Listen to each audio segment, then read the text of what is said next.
The seer, humbled by the close call and fear, remounted the beast, but his journey was now a performance under invisible surveillance. He was no longer the arrogant mystic dictating terms to kings, but a mere traveler whose soul felt the burden of unseen steel, the angel's sword that perpetually watched.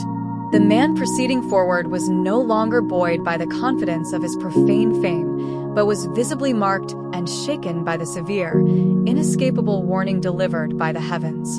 The desolate, rocky trail finally met its abrupt end.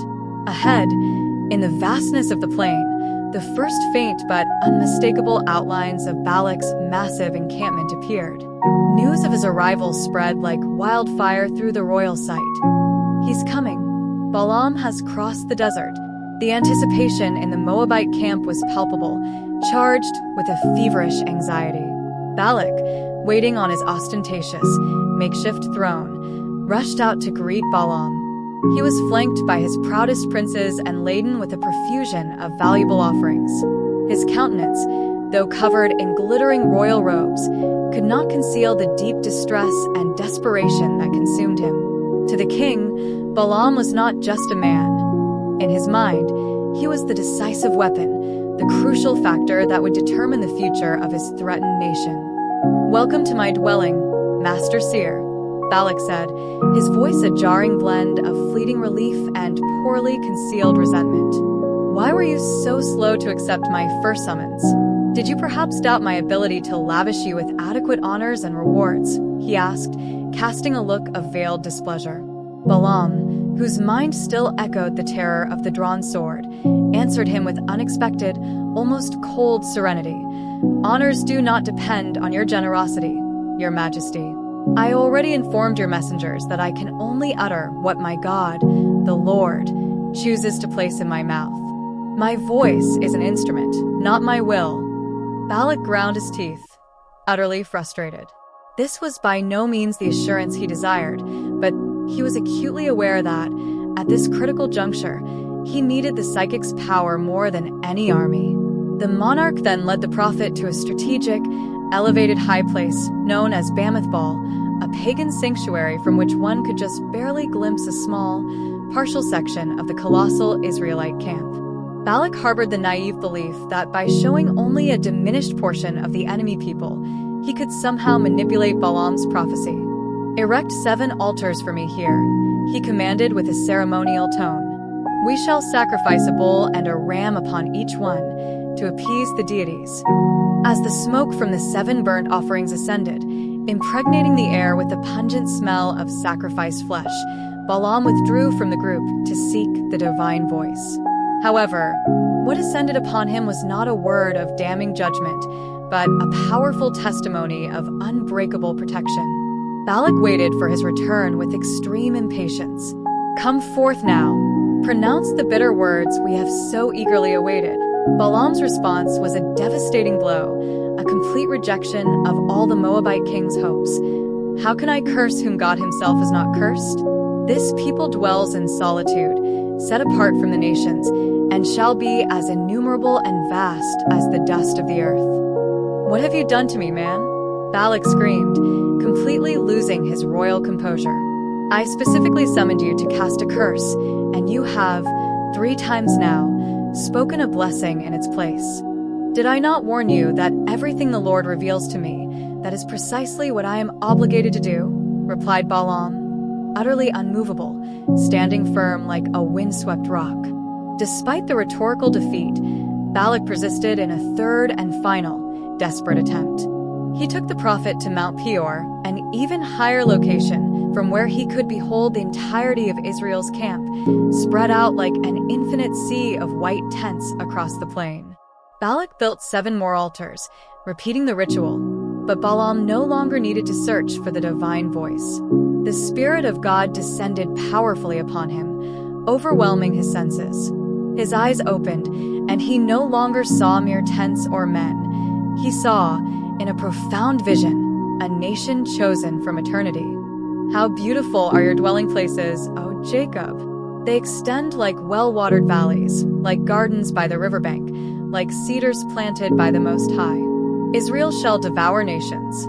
The Lord brought him out of Egypt, and he possesses the invincible strength of a wild ox." Balak recoiled instinctively, as if every word spoken were a physical blow of pure violence. "You have blessed my adversaries 3 times in a row. Flee this place. I had promised to bestow honor upon you, but your God has deprived you of that glory." The king bellowed, utterly enraged. Balaam faced him with an undisturbed solemnity. "I already announced to you, your majesty, that even if you were to give me your palace filled with silver and gold, I could never transgress the explicit command of the Lord. Now I depart from my people, but before I go, I will announce to you what this people will do to your nation in the days that are to come, in the distant future." Balaam's voice then became intensely prophetic, profound, and charged with eternity. "I see him, but the vision is not for now. I gaze upon him closely, but he is not near. A star shall come out of Jacob, and a scepter shall rise out of Israel, and strike the borders of Moab and destroy all the sons of Sheth." He stood up, his eyes fixed on lands and futures that Balak could not comprehend. The seer no longer spoke like a mercenary, but like the mouthpiece of a god who does not bend.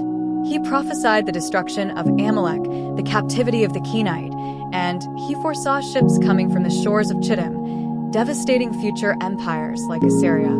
The words fell like an anvil upon Balak's head. In the end, an immense silence covered the mountaintop. Balaam left the mountain, leaving behind a defeated king with the dry echoes of future empire collapses resounding in his mind. He returned to his own land, knowing he had pronounced blessings he never wished to utter.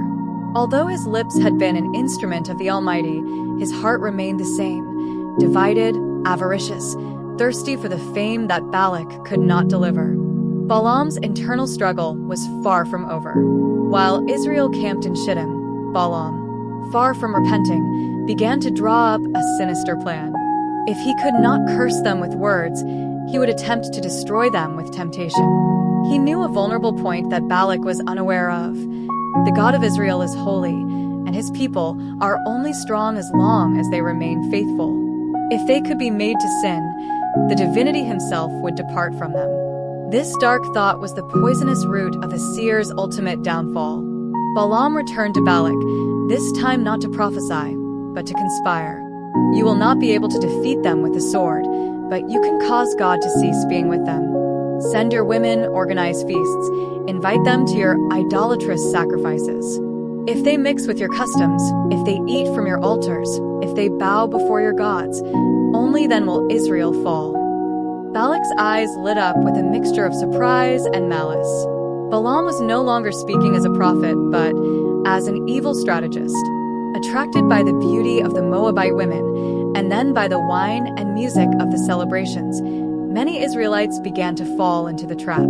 Slowly, the seduction enveloped them until, without fully realizing the gravity of their actions, they prostrated themselves before Baal Peor, the god of corruption. What Balaam had planned was successful. The Lord's wrath ignited against the camp, and a devastating plague fell upon them. Thousands died as Israel mourned their disobedience. Balaam observed from afar, satisfied to have found the fatal crack in the spiritual wall of the chosen nation, having successfully weaponized temptation against divine command. His triumph was brief and ephemeral. Later, when Israel went to war against Midian by divine order, to avenge the seduction that almost destroyed the nation, the army advanced with the mission to eliminate all enemies. Among the leaders of Midian who were destined to fall, there was an unexpected man, Balaam, son of Beor. The one who had spoken with the angel, who had been the very instrument of heaven, and who had gazed upon the glory, was now found in the midst of the Lord's most wicked enemies. The Israelites found him among the fallen. He did not die as a prophet, nor as a respected clairvoyant, but as a confessed enemy of God. His final fate became an eternal warning. It is not enough to speak holy words when the heart continues to love what God hates. Ambition had transformed him into a traitor. Greed blinded him, and the revelation that once illuminated him turned into judgment upon him. Israel continued its path toward the promised land, but the shadow of Balaam endured. His story left an indelible mark, teaching that what defines a man is not what he utters, but what he obeys. Not what he knows, but what he holds dear in his heart. Down through the centuries, Balaam's name is repeated in the Chronicles and in preaching, not for revenge, but as a constant reminder of the fragility of the human soul when it allows itself to be seduced by riches and fame, preferring the shadow over the light that was once revealed to him. If this intense story has captured your attention and resonated in your heart, please like and share this video so that its powerful warning may reach more people. And if you haven't done it yet, be sure to subscribe to the channel and hit the notification bell to keep exploring these narratives that are charged with life-changing lessons.